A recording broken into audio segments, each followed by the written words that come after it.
Yes, sir. The Biden administration allowed borrowers to take out bigger mortgages than they can afford, didn't it? Senator, I do think that we need to make sure. Did it allow them to take out bigger mortgages than they can afford or not? I think sometimes people definitely do take out mortgages that they can't afford. Okay. In fact, 64% of the FHA borrowers last year exceeded the 43% debt-to-income ratio, didn't it? I would believe that to be true. I'm not familiar with that statistic. In fact, the FHA loan portfolio today is bigger than it was before the 2008 housing crisis, isn't it? I would believe that to be true, but FHFA would be under HUD, so I... And when people borrow more money than they can afford, many times they default. Is that true? That is true. And I'm not just picking on FHA. Fannie Mae and Freddie Mac have done this too, haven't they? Yes, sir. Now, normally when people borrow too much money, they default. But under the Biden administration, they implemented a program where if you're about to default, the taxpayers will pay your mortgage. Isn't that correct? Do you have a specific policy that you're referencing, Senator? Yeah. The FHA instituted a program that pays mortgage servicers to make borrowers miss payments for them.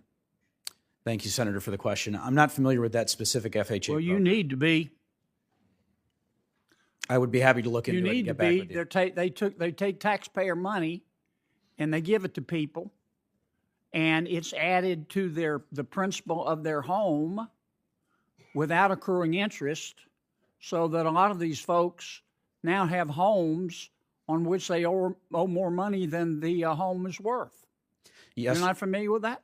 Well, I'm familiar with that general concept, yes, sir. And if I was... Isn't it a fact that the FHA made $556,841 incentive payments last year? Sir, I'm not familiar with that exact statistic. FHFA would be under my friend and colleague, Scott Turner. Right, and Fannie Mae and Freddie Mac did the same thing, didn't they? They probably did. So we got a house of cards here. It's worse than it was before the 2008 housing crisis. You've got the federal government adopting a policy, don't worry about how much you make.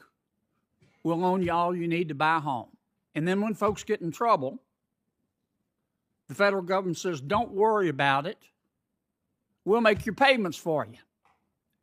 So you won't default, or you won't have to sell your home. That's one of the reasons housing prices are so high, isn't it? In many ways, yes, sir. And I think that safety and soundness is absolutely critical. Are you going to fix that? I'm going to work day and night, sir. Yes, sir, to work very strongly. I'm going to adopt the Tillis rule. Is that a yes or a no? I will absolutely work on that issue, I promise.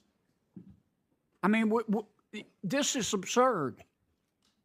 Now, I want everybody who can afford it to own a home. Yes, sir. But if you start giving away money and giving away homes, we're going to have another housing crisis. We can't let that happen. And the numbers are worse today as a result of the Biden administration than they were in 2008. Are they not? I'm not sure which numbers you're specifically referring to, but inflation is way out. I'm referring to the accurate numbers. I believe that the last 4 years have been extremely challenging. Well, I appreciate all that, but don't start talking like a bureaucrat. You're not confirmed yet. We got a problem here. You got to address it. Yes, sir, and I will be laser focused on this issue. And Dr. I can't see that for Dr. Moran. One of the best ways to get down prices is to deregulate, isn't it?